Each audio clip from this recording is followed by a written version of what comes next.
And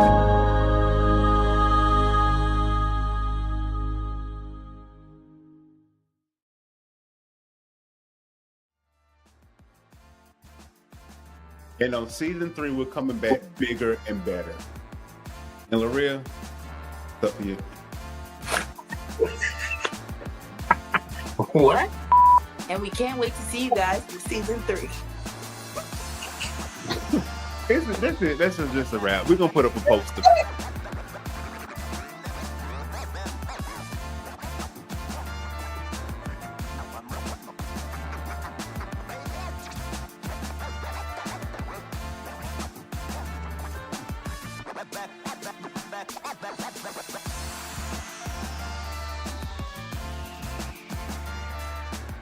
Hey everyone, and welcome back to a brand new episode of Four Friends and a Book.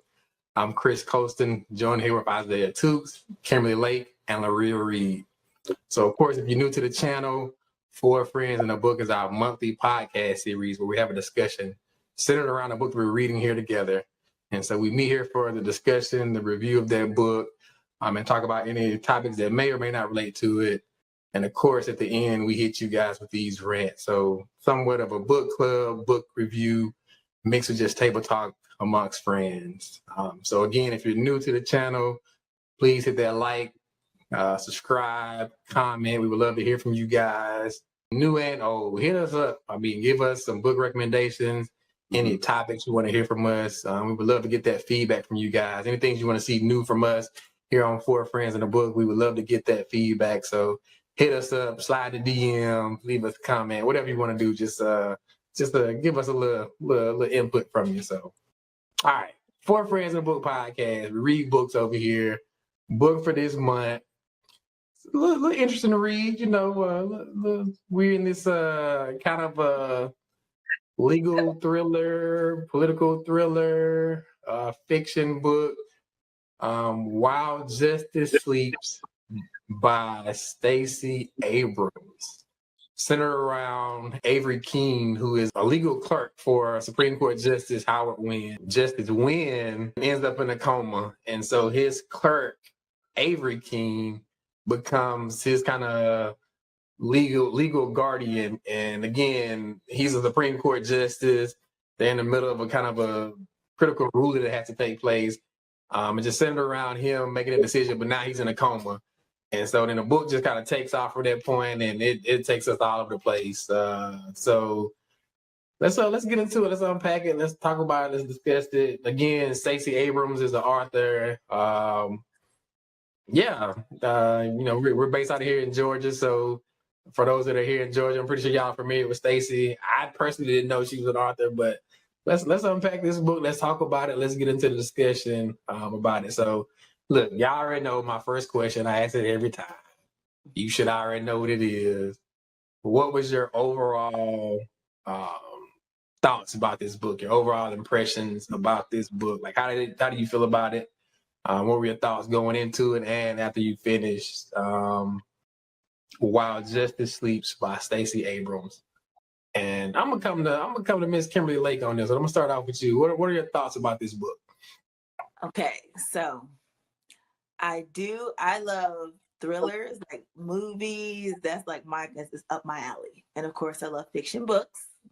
While Justice Sleeps, okay, I listened to it on Audible. It's a lengthy book, almost 15 hours. And I enjoyed the book, but for me, it was a lot of information and it was a lot of twists and turns.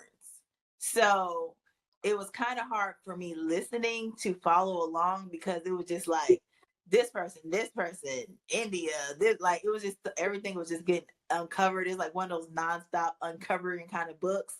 So I would be into it and I would get lost a little bit when it got a little too into detail, because Stacey Abrams is a great writer, but she's very detailed and she uses an extensive vocabulary. So that was another thing on top of that, because I was like, I know I'm an avid reader, but I was like, I need to look up some of these words she's using. So it was that mixed with just the amount of information I got from the book. I think if I actually read the book, it would have been easier for me to follow because I could go back and read a page or something like that.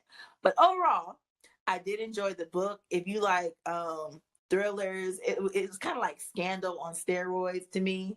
So if you like that kind of book or that kind of story, you should read While Justice Sleeps. So overall, I'll give it a thumbs up. All right, so thumbs up from Kim. Coming to my brother Isaiah, man, what are your thoughts about this book from Stacey Abrams, While Justice Sleeps? Well, I hated the book. I'm just playing. Look, you hold nothing back, huh? I actually did like the book. The book actually holds your attention, from the very beginning to the end.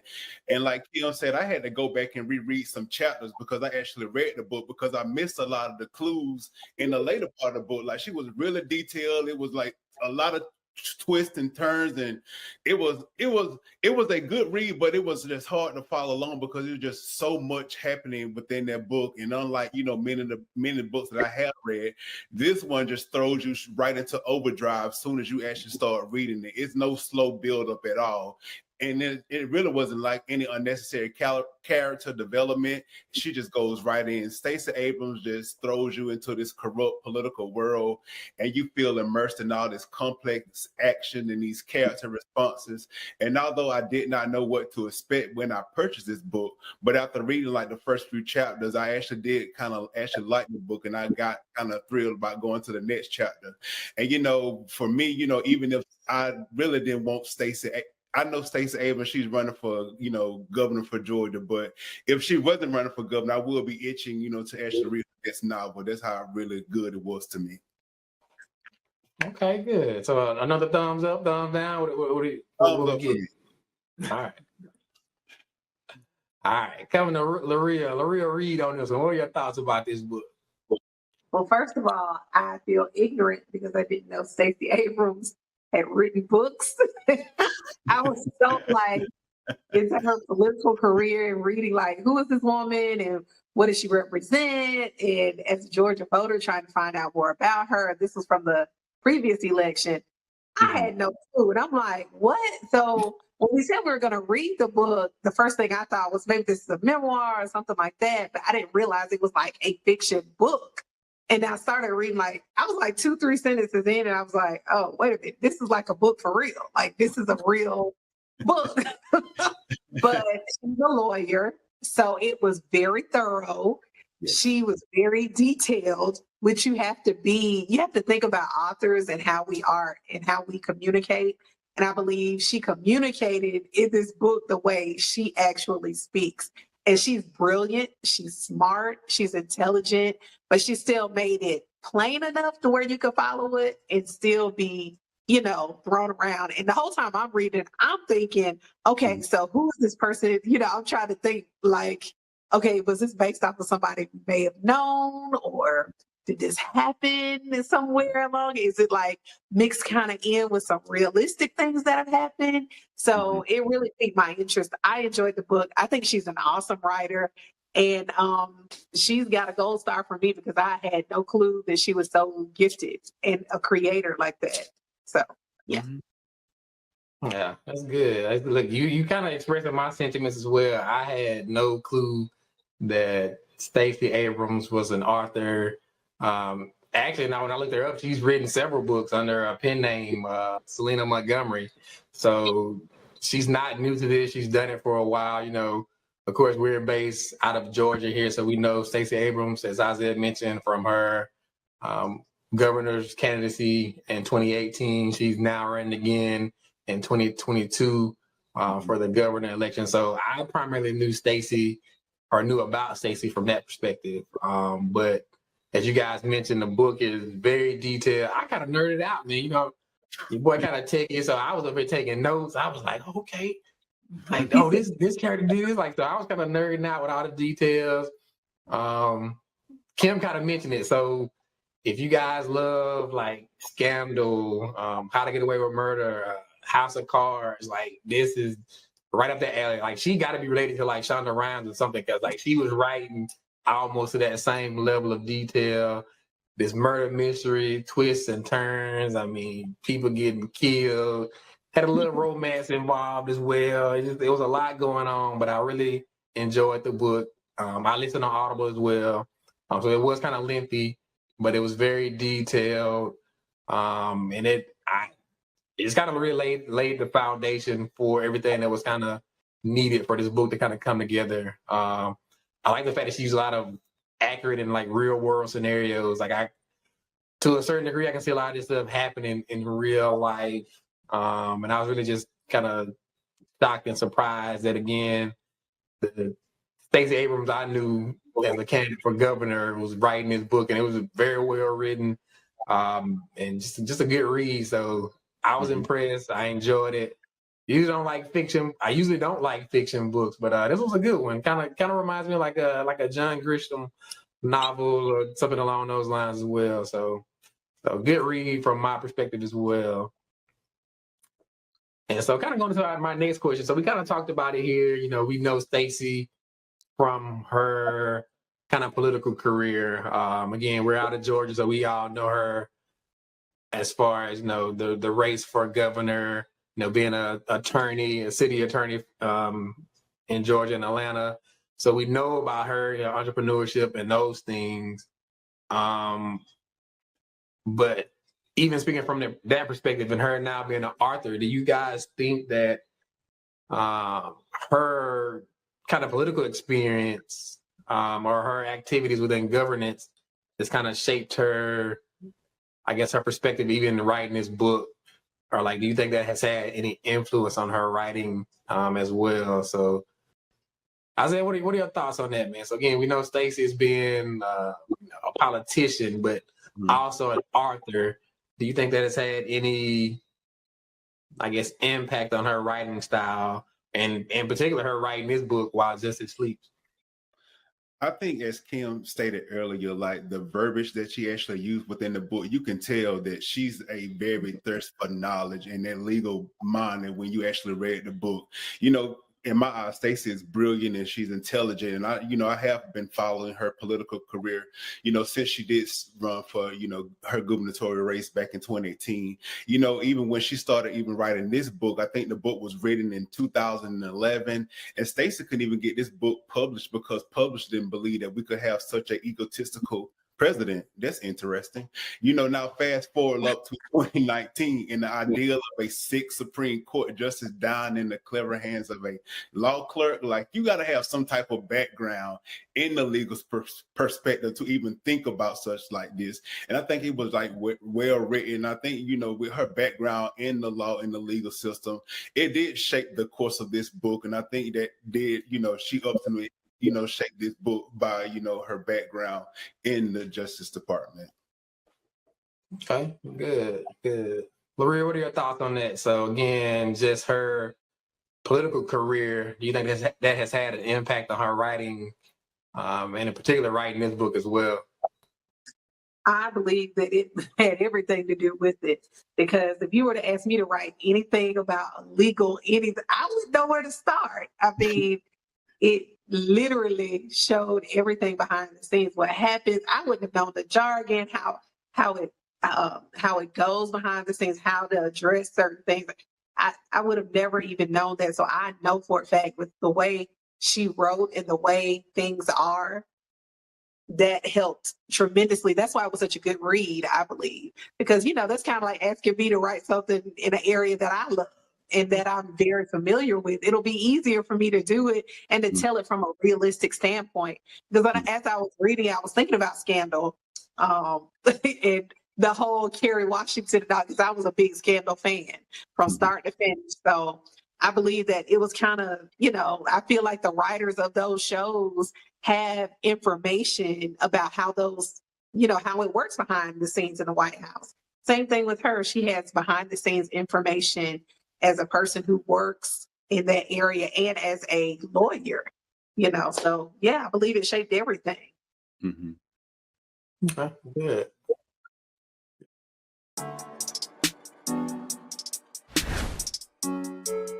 How did this happen so fast? We like talked about so many things, got a lot of different perspectives. Although I am very much so would like to be married, I am not rushing it. I did see a post and it was like, you're so concerned about Sierra's prayer, that you don't even pray over your food. What? Remember to pray over your food. You know what I'm saying? Like, pray for yourself.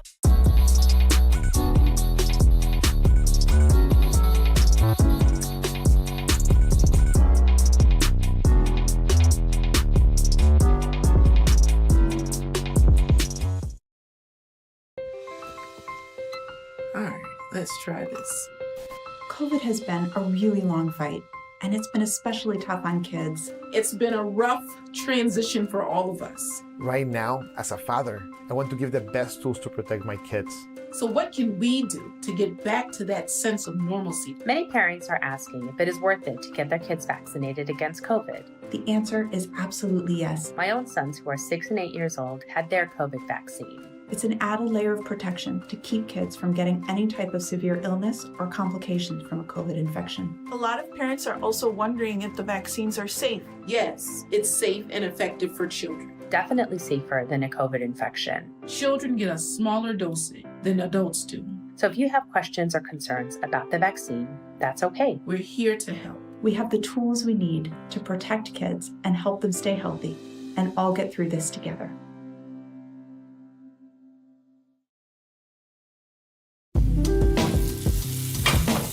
We're back on our Thanksgiving installation.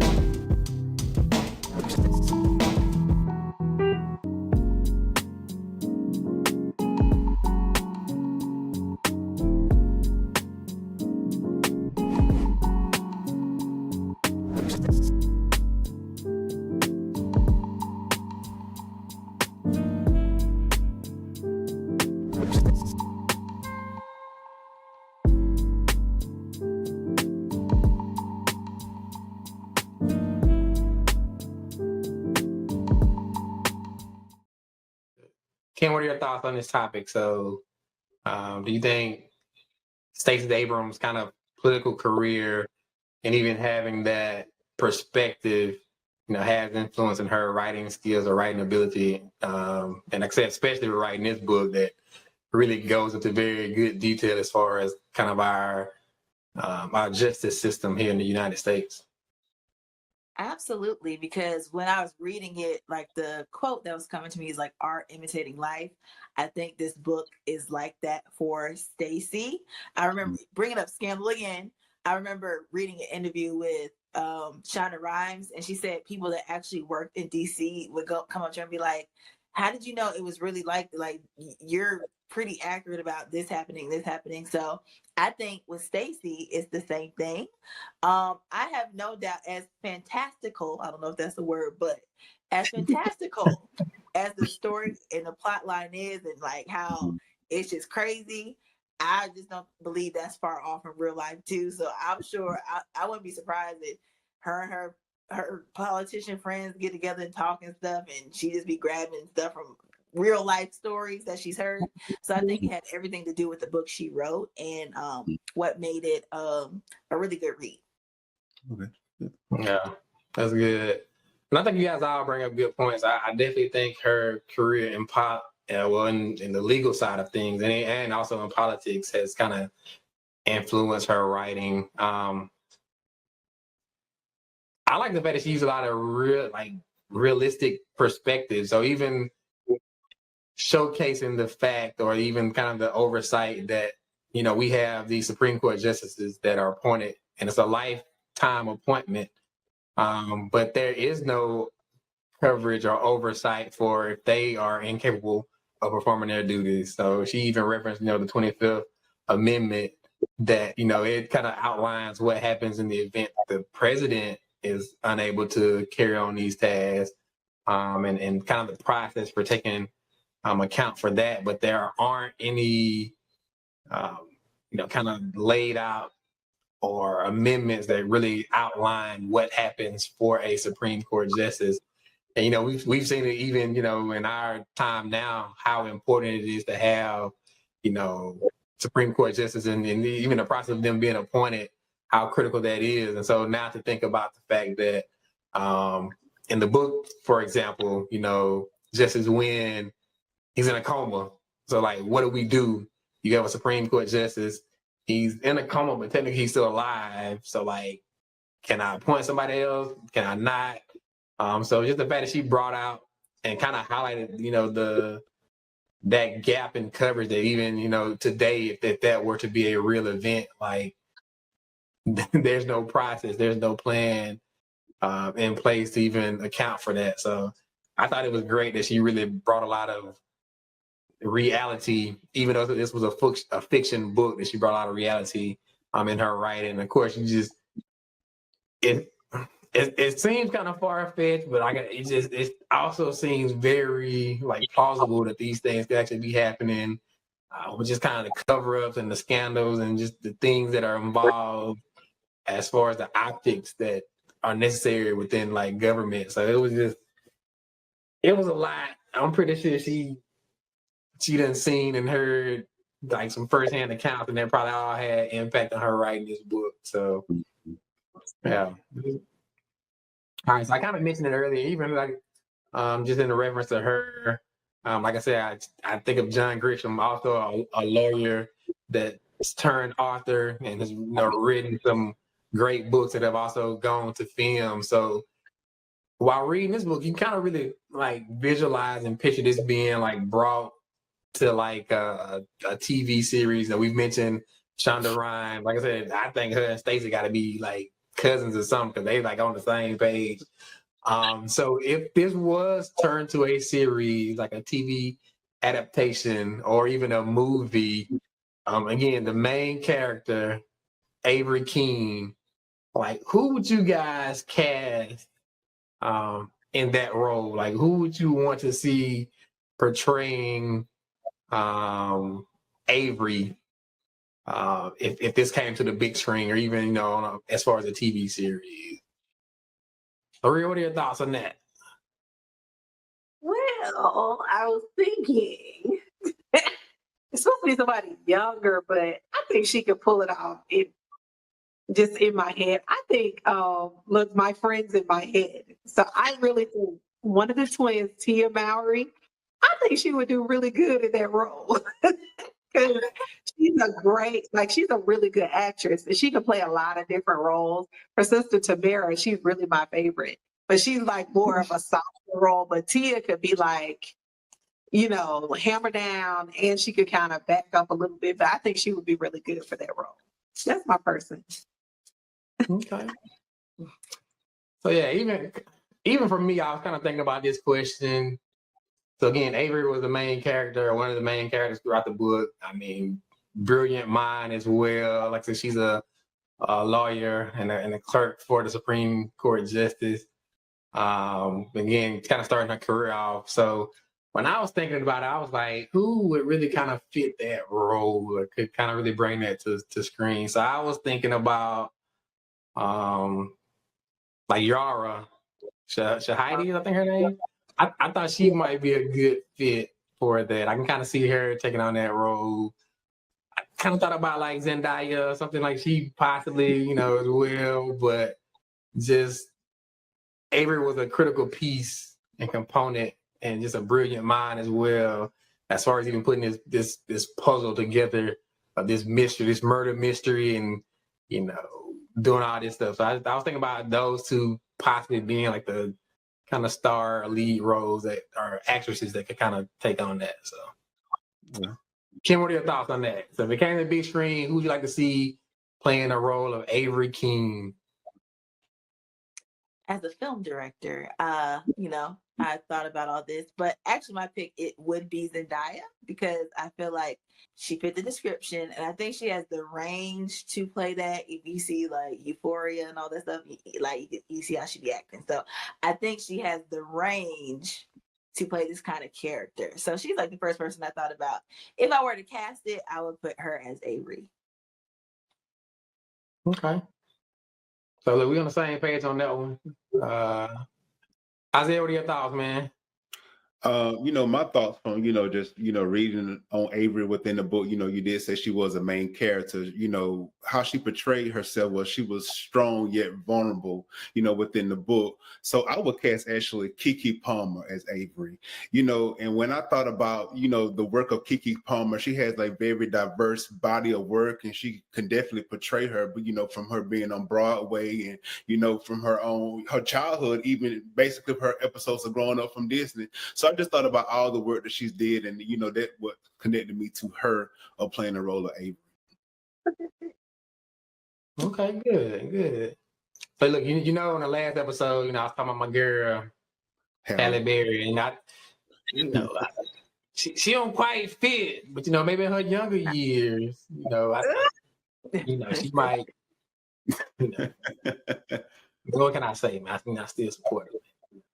All right, so somewhat of some bittersweet news. This is kind of our final episode of season 2. Like it's kind of amazing to think we started this podcast a little over a year ago, and we're now actually at season 2 or the conclusion of season 2. So kind of wanted to take this time to kind of reflect a little bit, talk about some of our favorite books, our favorite moments, things that we've done within season 2, and kind of reflect on those. So again, not really related to the book we just read, but just taking this time to kind of take a look back over our season 2 journey. So let's kind of unpack that one. So favorite book from season 2. So we read several this season on Fourth Friend in the Book podcast. So my first book being Will.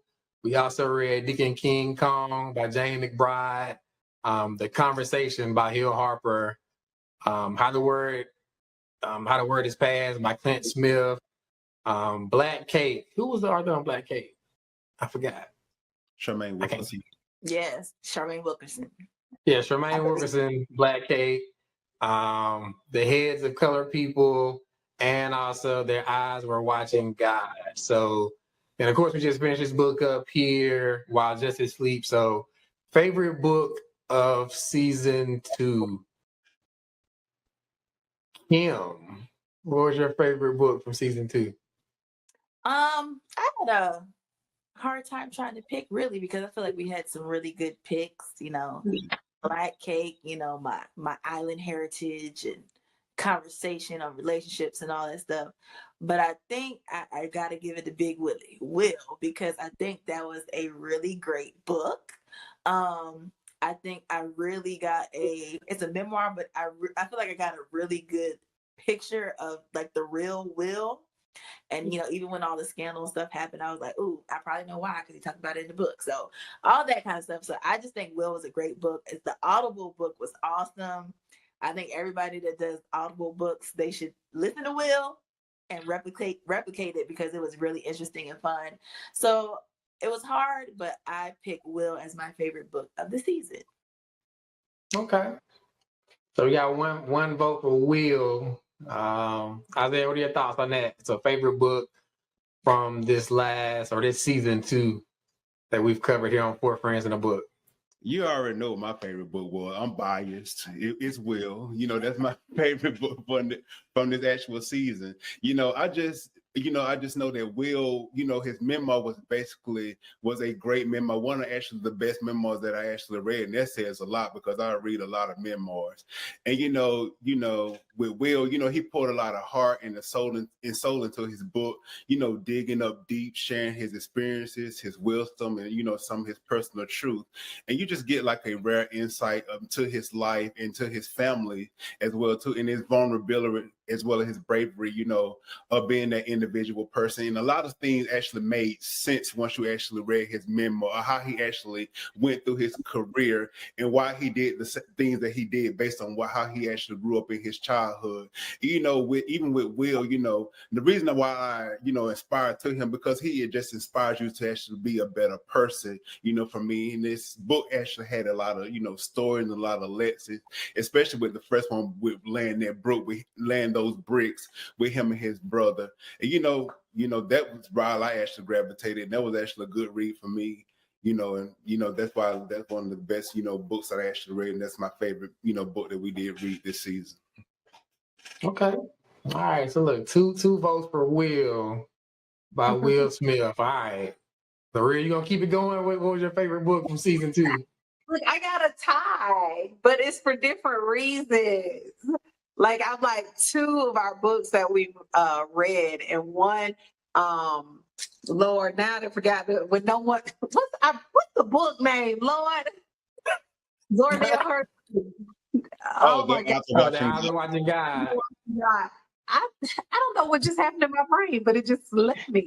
Their Eyes Are Watching God. It's a classic. I saw the movie. The movie did it no justice. I'm so grateful that I read this book. It was very good. It was well. I felt like I was there. The entire book. And so I really enjoyed that. And right next to it, of course, is Will. That was a really, really good book. It's like 2 memoirs it's a couple of memoirs that I really like. I love those. But I really like Will Smith's because I feel like he gave us everything. He like left nothing closed off, nothing unturned. So when the whole slap thing happened, I felt like I knew what happened before.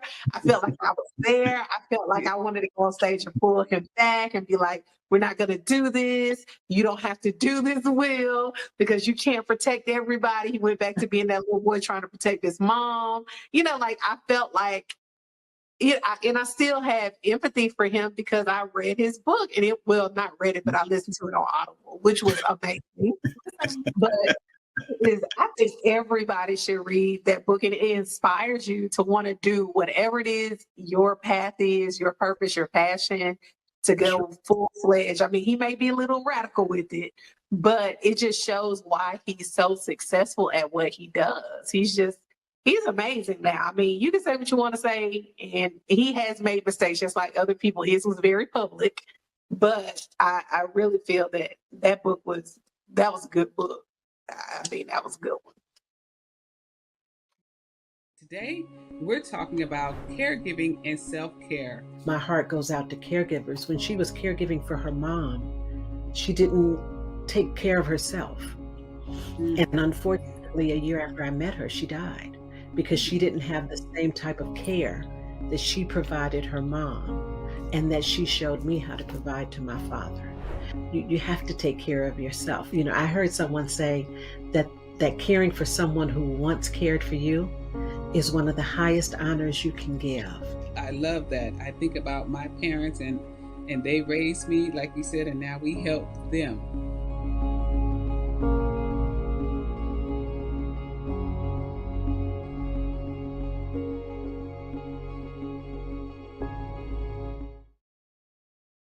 Severe weather can strike anytime, anywhere, but there's a simple way to stay safe. Hey, Jim Cantore here. I stay safe in dangerous weather by planning ahead. You can stay safe too with a few easy steps. Build an inexpensive kit with supplies for your family's needs. Write down important information like phone numbers and medications. Always talk with your family and remember any pets in your planning. Be ready, be safe. Start your plan today at ready.gov/plan.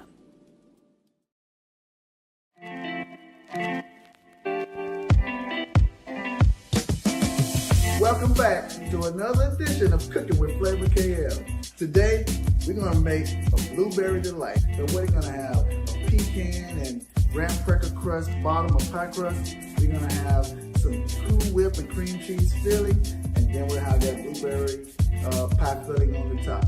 Let's get those spatulas, guys. Let's go.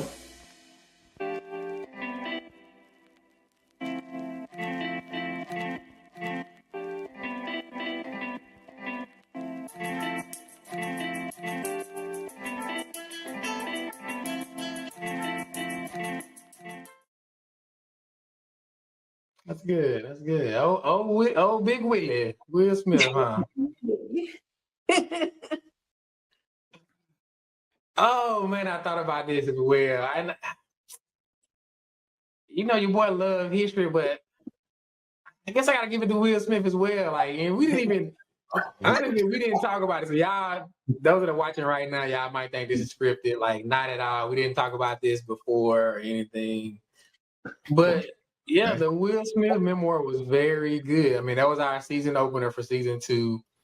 as Kim mentioned, like the Audible version was just awesome. Like his performance, his performance of his book was like award winning. Like it was just a great story. I think even just the fact we know so much about Will, it was so relatable. So I think that was a piece that kind of drawed us in. Like I said, we all know his story, his early rap career, Summertime. It's been a classic song, and him winning Grammys, and then even going to the big screen, becoming an actor, Independence Day, like all these movies that he's done. I feel like we were just all connected to him. And so we were so intrigued to get the backstory, the behind the scenes of Will Smith. And like I said, he put it on the table, he put it all out there. And I think that's why, for me as well, it was one of my favorite reads for this season 2. Definitely want to hear that follow on. Like I need to know what's going on with Will right now, after the slap. So we kind of got some insight pre-slap, but I would be curious to know after the slap. But there you go. He is. Yeah, like I would be curious to know like his thoughts to be on paper now as far as kind of how he views the situation. Even to hear that insight as well. So close second, your boy love history. How the Word Is Passed, Clint Smith. Like I can't not mention that book. I was just, I ain't got no hair, but the hair was blown back. Just in awe from the research and the things that he's done to shed the light on the history of this country and some of the things that have gone on and things that have been covered up. And so I really appreciate his book as well, because your boy loved history, and I think that was also another good read and a good selection. So, again, we covered a lot of great books on this season.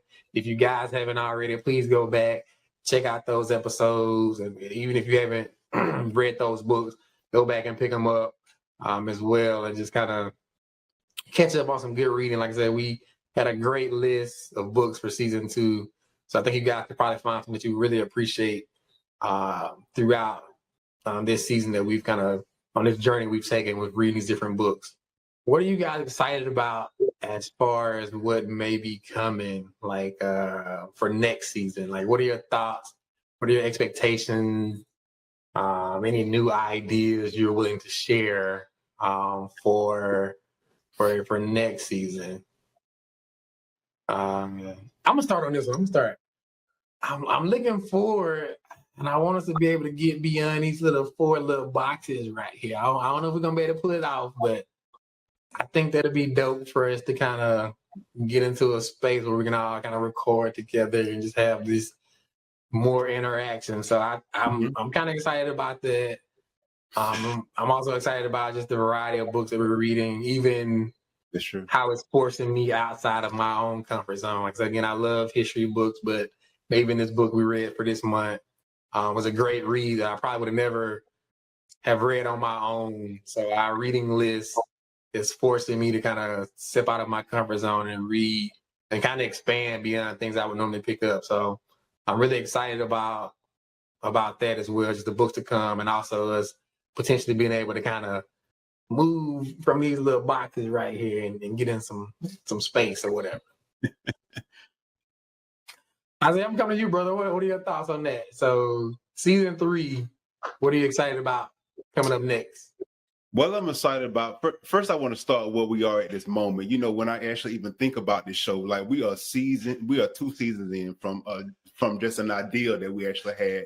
And when I think of this show, I just think of the importance of community and the importance of, people progress, and, the common goal is actually just to read and explore, the commonality of the minds. And I just like how we just actually use this platform as just a a safe space and just allow, each other to express their thoughts. And even in the difference of opinions, respect is always on the forefront amongst us. And, my goal for this show is just a desire to just give the viewers an outlet to just learn and grow with us. And this show just basically have impacted, me, and I know it have impacted you all as well too, just to serve others and just give them an outlet to read with us and explore with us like we're learning and growing, just as long as with you all as well too. So just join us on the train ride because we're going to keep going forward. Okay, that's good, brother. That's good. All right, Kim, coming to you. What are your thoughts about upcoming season, or just things you may be getting excited about as we continue on this journey of Four Friends in a Book podcast? I have two things. I agree with you on the look. I think it'll be cool season 3 to have a different look for our show. So, keep us in prayer. I think it'll happen. And the second thing is, I think I'm looking forward to our audience growing and us interacting with our audience. I feel like we're starting to grow and starting to get some momentum organically. Like, we ain't out here buying followers and all this other stuff. So I think it's cool. Like, I'll get messages or people, I'll tell them to check it out. And they're like, oh, the show, it's a really good podcast. It's a really good show. People checking it out, and the feedback we've been getting back from people that check us out. So I'm looking forward to our audience growing and us interacting with our audience in season 3. That's good. That's good. Yeah, guys. Again, we appreciate all your support. Continue to hit us up, give us that feedback. We want to hear from you guys. So yeah, that's awesome. All right, Laria, coming to you. Season 3 coming up next. Like, what are you excited about for Four Friends in a Book? I'm excited about it all, especially the new books. That's like the leading thing. Like you said, Chris, I would never probably read some of the books that we've read on my own, but it's opened me up to a lot more genres and, finishing books and things like that. I've enjoyed that. And I'm also, I can't wait until, and it might be seasons later, it might be next season, where we can go back and look at ourselves and see how far we've come. Starting, from season 1, when we first started, to now is different. But looking at us like down the road, because, you should never despise small beginnings. And we're starting from the bottom, start from the bottom, but you never know where we can end up. So I just feel like one day we're going to go back and look at even this show and be like, remember when we were on these 4 boxes and we didn't have a studio and we didn't have authors coming in? We can take this as far as we want to go because we have the mental capabilities between the 4 of us to get it done. So I'm just excited about our future and where we're headed, because it's only up from here. Hey, the sky's the limit. All right, national talk show. Let's go. Speak it into existence. I'm ready to quit my job. So, hey. Throw in that 2 weeks notice.